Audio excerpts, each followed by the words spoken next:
دیکھیے، بسم اللہ الرحمن الرحیم۔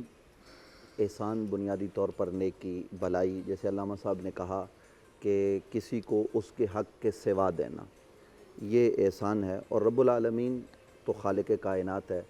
اور وہ خود احسان کرتا بھی ہے، اور ان اللہ یحب المحسنین، وہ احسان کرنے والوں کے ساتھ کو پسند بھی کرتا ہے، ان سے محبت بھی کرتا ہے۔ اللہ تبارک و تعالیٰ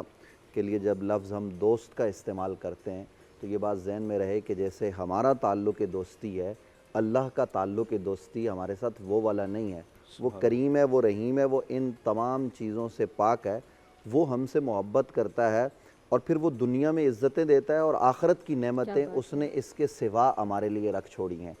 تو بنیادی طور پر جس عصر میں ہم جی رہے ہیں، یہاں بھلائی اور نیکی لوگوں کے ساتھ کی جاتی ہے تو بہت کم کی جاتی ہے، اور اگر کی جاتی ہے تو ہمارے عصر میں اس لیے کی جاتی ہے کہ مجھے اس کے بدلے میں اچھا ملے۔ حالانکہ اصول یہ ہے کہ جس کے ساتھ آپ نیکی کرو تو نیکی کرنے کے بعد بھلا دو کہ آپ نے اس کے ساتھ کیا کیا، خبر ہی نہ ہو۔ بلکہ ہمارے بزرگوں کا اور اسلاف کا طریقہ تو یہ رہا کہ وہ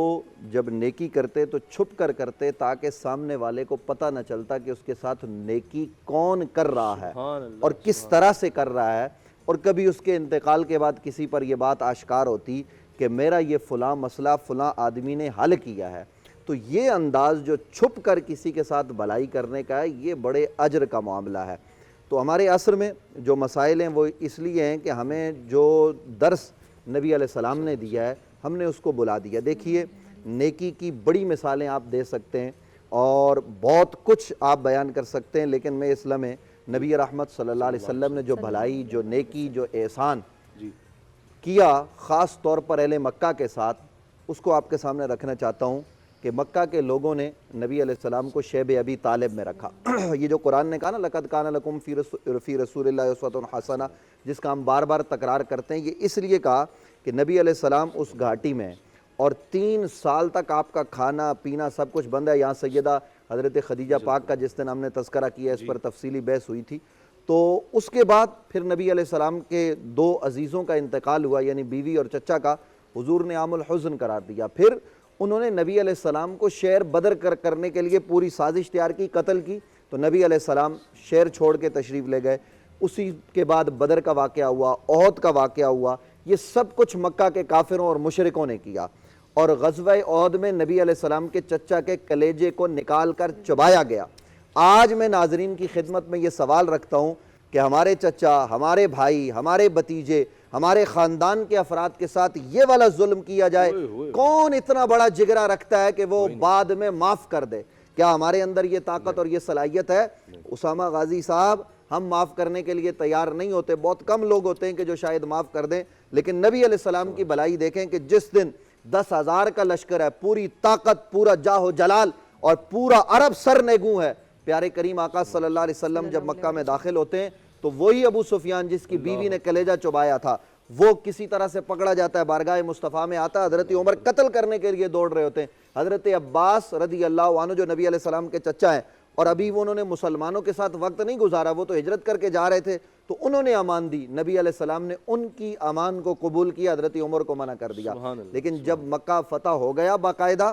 تو نبی علیہ السلام نے ان لوگوں کو کیا کیا؟ ان کا یہ خیال تھا کہ آج ہمارے ساتھ نہ جانے کیا ہوگا۔ نبی علیہ السلام نے لشکر لے جاتے ہوئے کہا کہ راستے میں صحابہ کرام نے بتایا کہ ایک کتیا نے بچے دے رکھے ہیں، تو صحابہ کرام چاہ رہے تھے کہ ان کو اٹھا کے سائیڈ پہ کیا جائے، تو نبی علیہ السلام نے یہ حکم دیا کہ اس راستے سے تم راستہ بدل کے گزر جاؤ، کتی اور کتیا کے بچوں کو مت چھیڑو۔ یہ تقریباً تاریخ کی کتابوں میں بات آپ کو مل جائے گی۔ اور نبی علیہ السلام جس وقت پورا لشکر یعنی الگ سے گزرا، یہ احسان یہ جانوروں کے ساتھ ہے۔ اور پھر نبی رحمت صلی اللہ علیہ وسلم جب مکہ کے لوگوں کو معاف کرتے ہیں کہ جو گھر کا دروازہ بند کر دے، اصل میں یہ احسان ہے، یہ بھلائی ہے۔ جس نے گھر کا دروازہ بند کر دیا اس پر کوئی مواخذہ نہیں، جو سین حرم میں آ گیا اس پر کوئی مواخذہ نہیں، جو ابو سفیان کے گھر میں آ گیا اس پر کوئی مواخذہ نہیں، یہاں تک کہ جب سب کو معاف کر دیا تو وہی ہند آئی، اور وہ واشی جس نے جناب حضرت حمزہ کو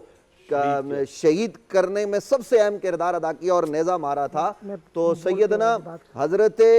محمد مصطفیٰ صلی اللہ علیہ وآلہ وسلم کے پاس انہوں نے آ کر کہا کہ کیا ہمارے لیے بھی معافی ہے؟ تو نبی علیہ السلام نے کہا پہلے اس نے کہا مجھے پہچانا، حضور نے کہا تمہیں میں کیسے نہیں پہچانوں گا، اور پھر نبی علیہ السلام نے کہا جاؤ ہند میں نے تم کو بھی معاف کر دیا، حالانکہ حضور علیہ السلام نے قسم کھا رکھی تھی کہ میں چچا کا بدلہ ضرور لوں گا، لیکن ظاہرہ بدلہ کئی طرح سے لیا جاتا ہے، وہ جو دشمن تھے وہ پھر مصطفیٰ کے گرویدہ بھی بنے، تو وہ ہند جب آئی تو نبی علیہ السلام نے کہا کہ میں نے تمہیں معاف کر دیا ہے، لیکن اتنا کام ضرور کرنا۔ ہند اور واشی کے حوالے سے یہ روایات میں آتا ہے کہ آئندہ میرے سامنے نہیں آنا، اور یہ بھی کسی دشمنی کی بنیاد پر نہیں، نبی علیہ السلام نے کہا اس لیے کہ تمہیں دیکھ کر مجھے چچا کے زخم تازہ ہو جاتے ہیں۔ تو اتنا بڑا احسان کائنات میں کون کر سکتا ہے انسانوں میں، یعنی اللہ سب سے بڑا احسان کرنے والا ہے، اور اللہ کے بعد اللہ کی عطا سے کائنات کے محسن سب سے بڑے احسان کرنے والے میرے اور آپ کے کریم آقا صلی اللہ علیہ وآلہ وسلم ہے۔ تو آج میں یہ کہنا چاہتا ہوں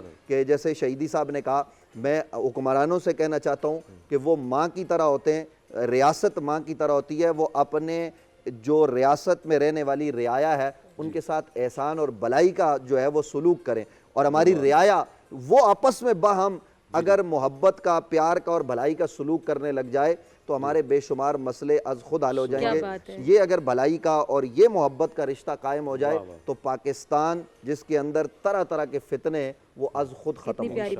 اے نور خدا نور بصیرت کی طلب ہے، رمضان کا صدقہ تیری رحمت کی طلب ہے، مخفی ہیں اسی ماہ میں رحمت کے قرینے، گرداب سے نکلے ہوئے بخشش کے سفیر، گویا ہیں تیرے عشق میں ہم سب برابر، مجلس کو تو گلدستہ فردوس بنا دے، رندوں کو ثنائے شہ لولاک پلا دے، تو شمع قلم کو ید بیضائی عطا کر، بچوں کو تو افطار میں تسنیم عطا کر۔ رمضان مبارک کی خصوصی نشریات رمضان میں بول، صرف بول انٹرٹینمنٹ پر۔ رمضان میں بول